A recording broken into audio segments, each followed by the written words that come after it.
የናቲ ተንኮልና የሰይጣን ስራ ተጋለጠ። አባባ እጅግ በጣም በሚገርም ሁኔታ ናቲ ተደብቆ ወደ ማማ ዘንድ ሊያስደነግጥና ሊያስፈራራ ጉዞውን ሲያደርግ አባባ ጀግናውና አንበሳው ከኋላ ተከተለና ማንቁርቱን አንጠልጥሎ አፈረጠው። ስማ አንተ ቅሌታምና ውርደታም፣ እንዴት ብትንቀኝና ብትጫወትብኝ ነው? እኔ እኮ አውቄ ዝም ስልህ እያንዳንዱ ከሚባለው በላይ ነገሮችን መቆጣጠር ቢያቅተኝ ነው። የትሁትና የማማ ድንጋጤ ደግሞ ከሚባለው በላይ ራሳቸውን መቆጣጠር አቅቷቸው ፍጥጥ ነው ያሉት።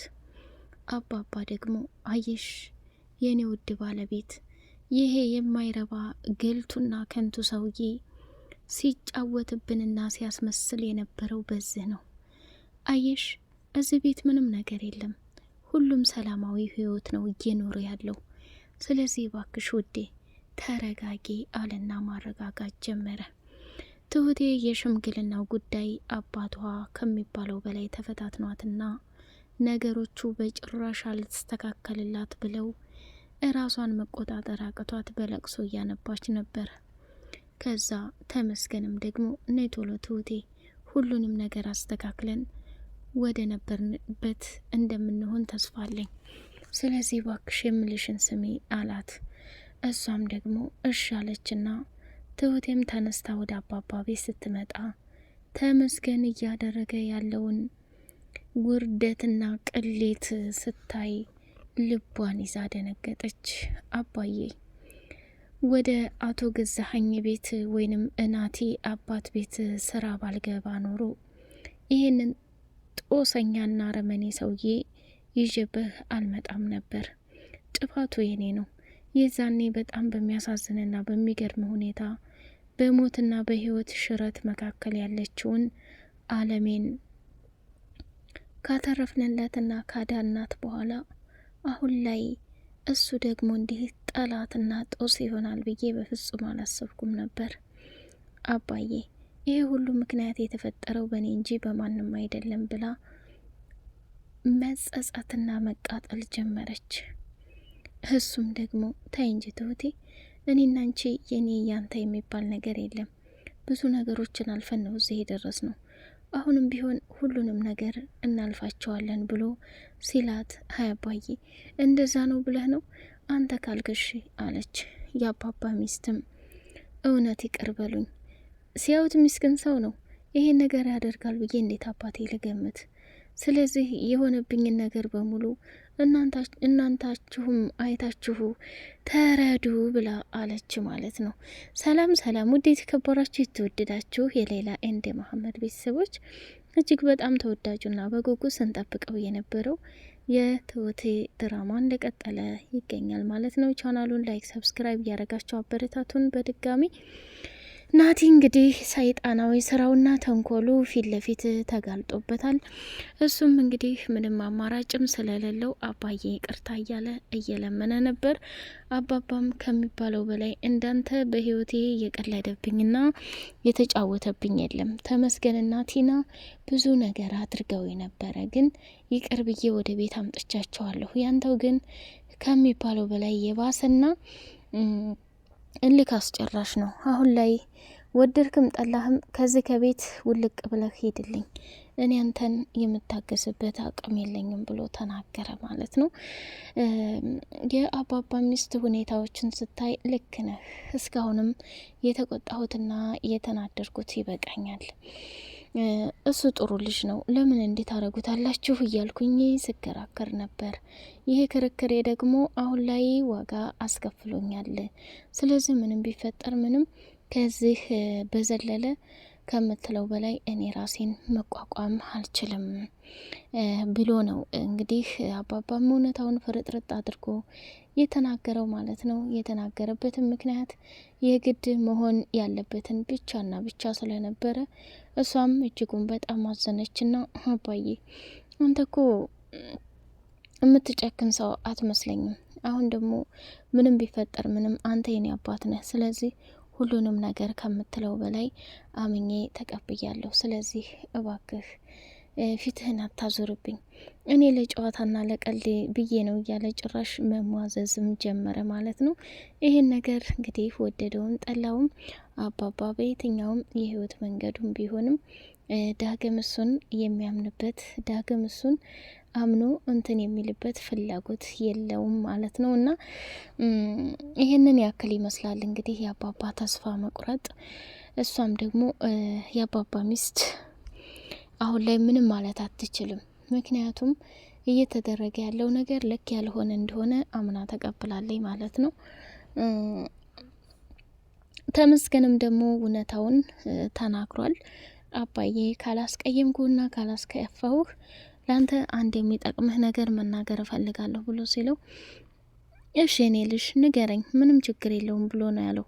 ከዛ አባባም እንግዲህ እውነታውን ሲናገር ማነው ተመስገንም እውነታውን ሲናገር ምንም መሆን የሚችልበት አጋጣሚና መንገድ ስለሌለ ቀጥ ለጥ ብሎ እንዲወጣ ነበርና ተመስገንም አባዬ ጥንቃቄ ማድረግ አለብህ፣ ሰሞኑን እያደረገው ያለው ነገር ልክና መስመር ያለፈ ነው። ይህንን ደግሞ ከምትለውና ከምታስበው በላይ የእድሜ ዘላለም ስቃይ ውስጥ ትገባለህ። ያንን እኔ ደግሞ አንተ ተጎርተህና እንደዚህ ሆነ ማየትን አልፈልግም የሚል ትልቅ እንትን ነው የተናገረው የነበረውና እንግዲህ አባባም ደግሞ እስካሁን ላደረጋቸው ነገሮችና ለሰራቸው ስራዎች በሙሉ ራሱን እንትን ብሏል ማለት ነው። በቃ እኔ የዋህነትና ጥሩነት ባበዛ ቁጥር እየተጎዳሁ እንጂ ምንም ያገኘሁት ነገር የለም። ስለዚህ በስንት ሰው ስጎዳ እኖራለሁ። አሁን ላይ ግን ሁሉም ነገር ሰልችቶኛል፣ ሁሉም ነገር መቋቋም አቅቶኛል እያለ ነው እንትን ያለው ማለት ነው። አባባ እስካሁን ድረስ ባደረጋቸውና በሰራዎቻቸው ስራዎች ውስጥ በጣም ደስተኛ ለመሆን ሚስቱንም ካገኘ በኋላ በጣም ደስተኛ ለመሆን እየጓጓ ነበረ። ግን ያሳዝናል። ለማንኛውም ከሚባለው በላይ ብዙ ህይወትን እየተጋፈጠና እያለፈ ያለው አባባ አሁን ላይ በገዛ ቤቱ በገዛ ሚስቱ ጉድ እየሰራው ነው ማለት ነው። እና ይሄን ነገር ደግሞ በጭራሽ እሱንት ማለት ባይፈልግም የመጨረሻ እጣ ፈንታው ይሄ መሆኑ በጣም የሚያሳዝንና የሚገርም ነገር ነው ማለት ነው። የአባባ ሚስት ወደደችም ጠላችም እያንዳንዱ እየሆነ ያለውን ነገር አምና ብትቀበልም ከምትለው በላይ በጣም ብዙ ነገሮችን መስዋዕትነት ከፍላ ነበር፣ መስዋዕትነትም አድርጋ ነበረ። እሷም ታዲያ ይህንማ ነገር ከሚባለው በላይ ብዙ ችግሮችንና ስቃዮችን ባልፍም አሁን ላይ ግን ለአንዴና ለመጨረሻ ጊዜ ከዚህ ከቤት ጠራርጌ ሁሉንም ካላወጣሁ ሰላም ልኖር አልችልም። እኔ ደስተኛ ሁኜ መኖር የምፈልገው ሁሉም ከዚህ ከቤት ታጠርገው ሲወጡልኝ ነው እያለ ነበረ ማለት ነው። ትሁቴም አሁን ላይ ራሷን መቆጣጠር ቢያቅታትም ተመልሳ መታ ነገሮችን መጋፈጥ ለሷ ትልቅ መከራ ሆኗታል። ተመስገንና ቲናም ተገናኝተው ቲና ከሚባለው በላይ አባዬ እሱ እንዲጎዳ ማየትን አልፈልግም፣ ስለዚህ ባክህ የሆነ ነገር ማድረግ አለብህ ተመስገን ብላ ነው ያለችው ማለት ነው። ምን አይነት ነገር ነው ማድረግ ያለብን ትባባሉ።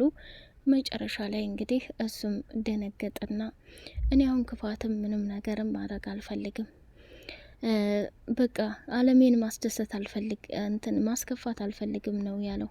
ይሄ ማለት ምንድን ነው እንግዲህ ለአባባ ለሚስቱ ያለው ክብር እንዳለ ሆኖ ግን ተመስገን ያለው ነገር በእነሱ ህይወት ውስጥ መግባት ካሁን በኋላ ከባድ ነው። ቲና አባዬ ከምትዩ በላይ አሁን ላይ እየሰማ ያለው ሚስቱን ነው። ብታይ አሁን እችን እንትናን ያደረጉባት ነገር ቀላል መሰለሽ እንዴ? እድልን እያለ ነው ያለው ማለት ነው። እድል ደግሞ ቤተሰቦቿን ለማግኘት ወደ ገጠር ሄዳ እንግዲህ ሽማግሌውንም ስትጠይቀው የኔ ልጅ ቤተሰብ አንጥተሽ እንድናገር ያደረኩት አንደኛ ለእሷ ቃል ገብቻለሁኝ፣ እሷ ማለት ያው እሱ ነው።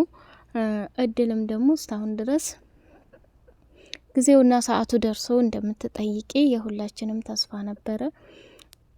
አሁን መጠየቅ ባለብሽ ሰዓት ጠይቀሻል። ስለዚህ ቤተሰቦችሽ በተለይ አክስትሽ ሰተት ብላ መታ ነበረ እና በህይወት እንዳለሽ አረጋግጣ ሄዳለች። እንዲሁም ደግሞ ለቤተሰቦችሽ ብቸኛዋና አንዷ ልጅ አንቺ ብቻና ብቻ ነሽ ብሎ ነው ያላትና ወይኔ አባዬ በጣም አዝናለሁ። እማዬ ይህን ነገር ማድረጓ ለእኔ የዘላለም ህመምና ስብራት ነው የሆነብኝ። እንዴት እንደዚህ ትላለች? እሷ ልጆቿን፣ ባሏን እንዲሁም ቤቷን እያገኘች እኔ ግን ከሰው ከፈጥሬ እንደ ወፍ ዘራሽ መቆጠሬ ለሷ ምን ያክል ደስታና ሰላም ሰጥቷት ነው እንደዚህ የምትሆነው ብላ ነው የከፋት ማለት ነው። አባባም እንግዲህ እናትሽ ያጠፋችውን ጥፋትና ስህተት በሙሉ ለመሸፈን እኔ ዝግጁ ነኝ ብሎ ነው ቃል የገባላት። እሷም እንግዲህ በጣም ራሷን መቆጣጠር ቢያቅታትም ይህን ነገር አምናተ መቀበል ውጭ ምንም አማራጭ እንደሌለ አባባም በተደጋጋሚ የነገራት ነገር ነው። ተመስገንም ቢሆን እድሌ ተረጋጊ፣ እኔ አንዴውኑ ቃል ገብችልሻለሁ፣ ቤተሰቦችሽን አብሬያቸው እፈልግልሻለሁኝ፣ ታገኛቸዋለሽ። አሁን ላይ የትሁቴም ሰርግ እንደውም ሽምግልናውም ወደ ገጠርም ልሄድ ስለሆነ ነገሮቹ በፍጹም መስመር አልያዙልኝም እና ይህን ታሳቢ ብታረጊው እጅግ በጣም የሚለይና ትልቅ ነገር ነው ብሎ ቢላት እኔ ደስተኛ አይደለሁም። ቤተሰቦችን ካላገኙ በሰላም መኖር አልፈልግም። ካሁኑ ፍለጋዬን መቀጠል አለብኝ። እማዬንም አይኗን ማየትም አልፈልግም። እኔ የምፈልገው የሰው ቤት ስራ ነው እያለች ነው እንግዲህ እያናዘዘች ያለው። እሱም እሺ ችግር የለውም አታስቢ ብሏታል ማለት ነው። እንግዲህ በጉጉት የምንጠብቀው ነገር የእድል መጨረሻ ምንድን ነው? አባባ ቤተሰቦቿን ፈልጎ ያገኝላታል? ናቴስ እያንዳንዱ ቅሌትና ውርደቱ ስለተጋለጠ እንዲሁም ደግሞ ከዛ ከቤት ለመጨረሻ ጊዜ ያባሩት ይሆን ወይስ አሁንም አባባ በየዋህነት ይቅር ብሎ አብሮ ይቀጥል ይሆን? የናቲ ፍላጎት ቤቱን ሽጦ ገንዘቡን በሙሉ ጥርግርግ አድርጎ ከቲና ጋር ነገሮችን ቲና ማብራ አስተካክላ ለመብላት ነው የሚፈልገው። ይሄን ደግሞ ቲና አባባ ላይ ሁለተኛ ግፍና መከራና ስቃዮችን በፍጹም መስራት አትፈልግም። ይሄ ደግሞ እጅግ በጣም ደስ የሚልና ትልቅ ነገር ነው። እንግዲህ ናቲ እቅዱ ይሳካለት ይሆን? ተመስገንስ የሽምግልናውን ጉዳይ ይሳካለት ይሆን የሚለውም በቀጣይ ፓርቲ የምናይ ይሆናል። እስከዛውን ድረስ ሰላማችሁ ብዝት ተረፍረፍ ይበልልኝ። ላይክ ሰብስክራይብ አድርጉ ማለት ነው የኔ ወዶች።